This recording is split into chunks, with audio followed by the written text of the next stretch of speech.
I stand in my childhood bedroom on Christmas morning, surrounded by packed boxes, watching my father's face drain of color as he reads something on his phone. My mother clutches my brother Brandon's arm while he whispers desperately about damage control. The Georgetown Law acceptance letter sits prominently on my desk next to a printed email confirmation. 24 hours ago, my parents threatened to cut off my law school funding unless I signed a statement admitting I stole Brandon's legal strategy. I had simply smiled and said, "All right." Now, my family realizes they severely underestimated their supposedly obedient daughter.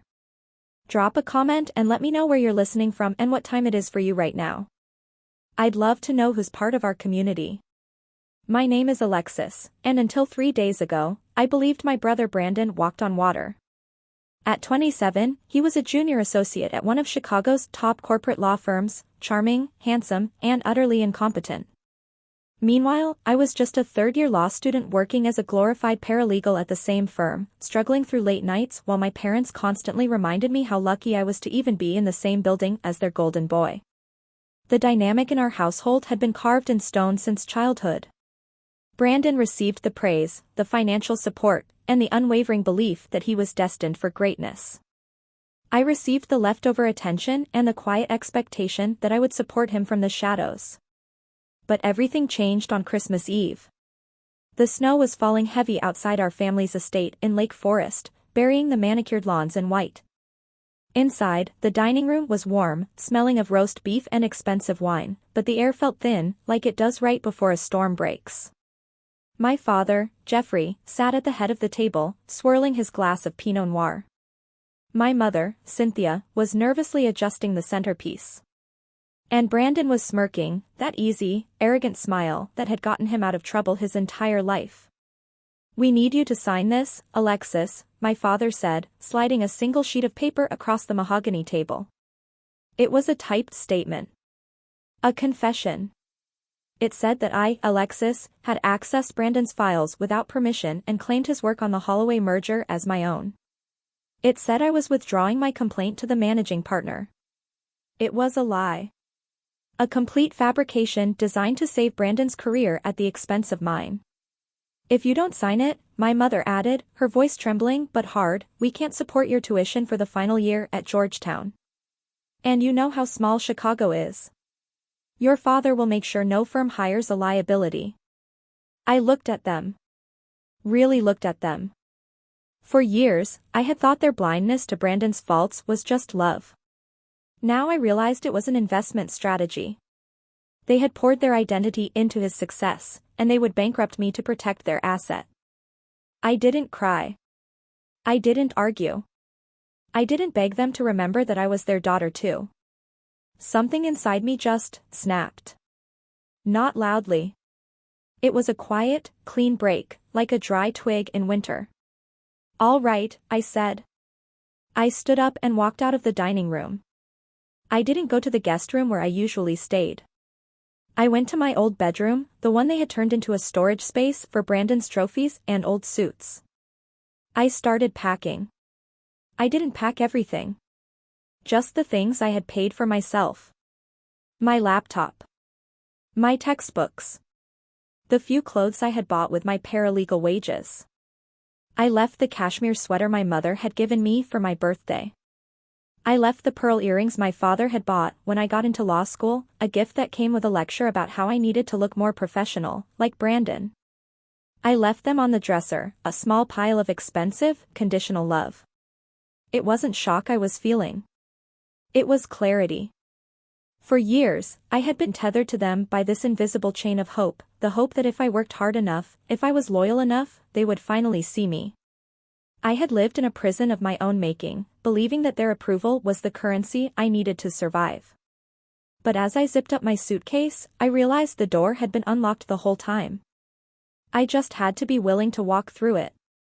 I sat down at the desk. The house was silent now, save for the wind rattling the window panes. Downstairs, they were probably clinking glasses, relieved that the problem of Alexis had been handled. They thought "all right" meant surrender. They didn't know it meant initiation. I opened my laptop. The screen glowed blue in the dark room.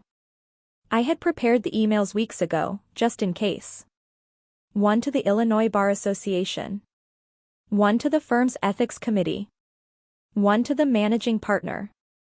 Attached to each was a folder labeled Holloway Precedent Evidence.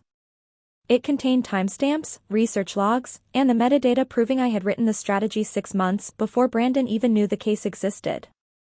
I hovered my cursor over the Send All button. My hand didn't shake. I didn't feel guilty.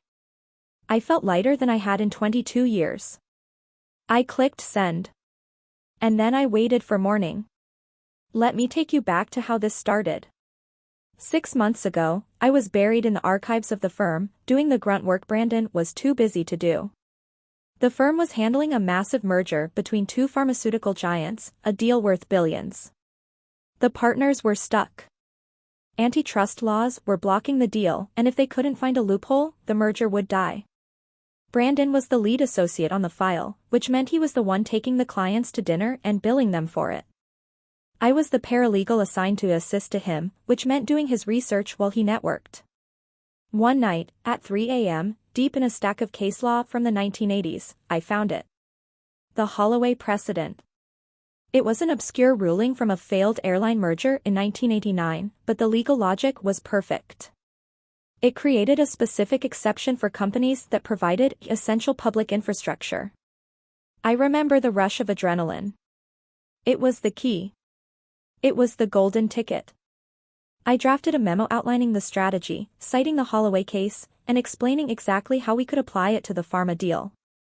I was so excited. I ran to Brandon's office the next morning. I found it, I told him, handing him the draft. This wins the case. He read it, his eyes scanning the page. He didn't smile. He didn't say, "Good job, Alexis." He just nodded, slipped the file into his briefcase, and said, "I'll look it over. Thanks for the legwork, Lexi." 2 weeks later, the firm threw a victory party. The merger had gone through. The managing partner raised a glass to Brandon. To the man of the hour, he boomed. For a brilliant, original strategy that saved the deal. The Brandon maneuver, as we're calling it. I stood in the back of the room, holding a glass of cheap white wine, waiting for him to correct them. Waiting for him to say, "Actually, my sister found the precedent." He didn't. He smiled, accepted the applause, and soaked it up like sunlight. When I confronted him later, he laughed. "Lexi, come on," he said, rolling his eyes. "You're a student. You don't understand how this works. You found a case, I turned it into a strategy. I refined it. I sold it to the client. That's the hard part. Besides, your support staff. Support staff doesn't get credit on the marquee." I went to our parents. I thought they would be outraged. I thought they would care about integrity. Instead, my mother sighed. "Alexis, don't be dramatic," she said. "Brandon is building a career. You're just starting out.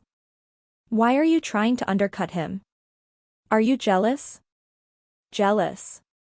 The word burned. It wasn't jealousy. It was theft. But that night, listening to them dismiss my work as legwork, I realized something. They didn't see me as a lawyer. They saw me as a resource for Brandon. I was the battery, he was the device. And batteries don't get credit for the light. At 7 a.m. on Christmas morning, the house was quiet again. I was sitting in the kitchen, fully dressed in my winter coat, my suitcase standing by the back door like a sentinel.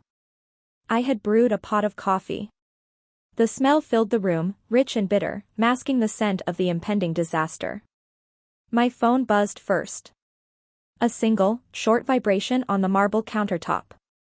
Then Brandon's phone, which he had left on the island while getting a glass of water, lit up. Then my father's phone, sitting on the table next to his morning paper.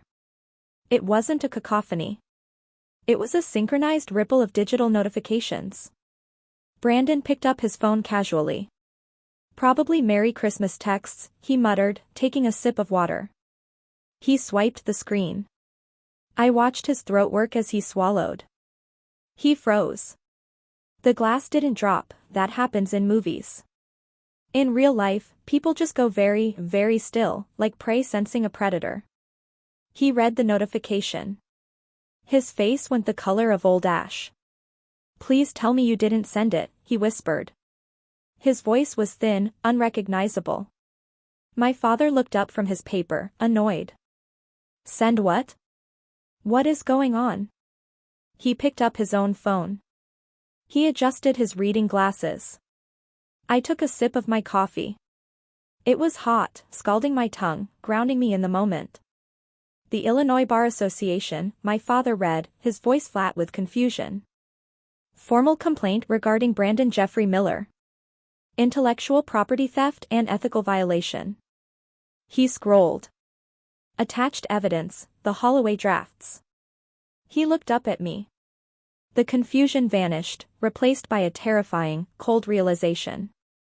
"Alexis. What did you do?" "I sent the email," I said. My voice was steady.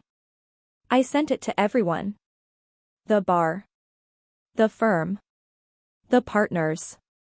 You retracted the complaint," my mother stammered, walking into the room, clutching her robe. "We discussed this. You said, 'all right.'" I said all right to leaving, I corrected her. I didn't say all right to lying. Panic is an ugly thing to watch. It strips people of their dignity. Brandon started pacing, his hands in his hair. "It's a mistake. I'll tell them it's a prank. I'll tell them you're crazy. I'll tell them you hacked my account." "Stop," I said. "Look at the timestamps, Brandon. The Bar Association has logs of my research from 6 months ago. They have the metadata. If you lie to them now, they won't just disbar you. They'll prosecute you." My father stood up. He wasn't looking at Brandon. He was looking at me with a hatred so pure it felt like heat. "You ungrateful, petty little." He stepped toward me. "Do you have any idea what you've just done? You've destroyed his future. You've destroyed our reputation." "I didn't destroy it," I said. "I just turned the lights on." Why were they fighting so hard? That was the question that had plagued me for years. Why, when the evidence of his incompetence was staring them in the face, did they double down? Sitting there, watching my father prepare to defend the indefensible, I finally understood. It wasn't love. It was the sunk cost trap. They were gamblers who had bet the house on a losing horse. They had spent 27 years building the Brandon brand. The private schools, the tutors, the donations to get him into law school, the connections leveraged to get him the job. They had invested millions of dollars and decades of ego into the narrative that their son was a genius. To admit he was a fraud now wouldn't just mean he failed, it would mean they failed. It would mean their investment was worthless. And like a gambler down to his last chip, they couldn't walk away. They had to double down. They had to believe that if they just yelled loud enough, or threatened hard enough, they could force the universe to validate their bad bet. "We can fix this," my mother said, her voice rising to a shriek. "Jeffrey, call the managing partner. Tell him Alexis is having a breakdown. Tell him she's off her meds. We'll pay for the tuition, Alexis. We'll buy you a condo. Just send a retraction. Right now." "I'm not having a breakdown, Mom," I said. "And I don't want a condo. I want my name on my work." "You are ruining this family," she screamed.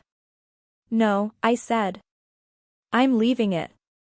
As the shouting escalated, my phone buzzed again. A new email notification. This one wasn't from the Bar Association. It was from the forensic IT specialist I had hired weeks ago to analyze my laptop logs. I opened it. I read the summary. And the final piece of the puzzle clicked into place. It was so cold, so brutal, I actually laughed. "What?" Brandon snapped. "What is funny about this?" "I got the forensic report," I said. "It proves that on November 14th, someone logged into my laptop using my password to copy the Holloway files onto an external drive. So, my father spat. You probably gave it to him. That's the thing, I said, looking at Brandon. On November 14th, you were at the firm's charity gala.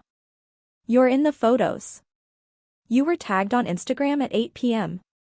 The files were copied at 8:15 p.m. You weren't in the house, Brandon. I looked at my mother. She had gone very still. Her hands were gripping the back of a chair so hard her knuckles were white.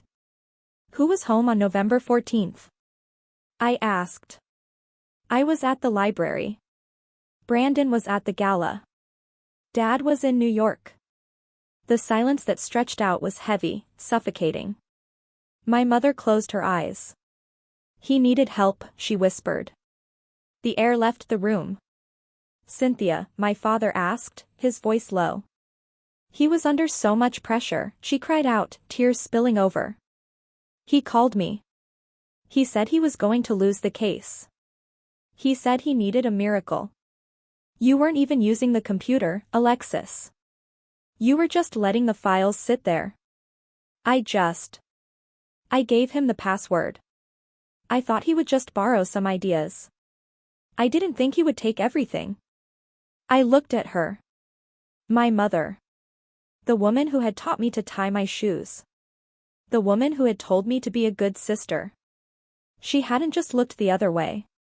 She was the accomplice. She had unlocked the door and let the thief in because the thief was her investment, and I was just the resource to be mined. You gave him my password, I repeated.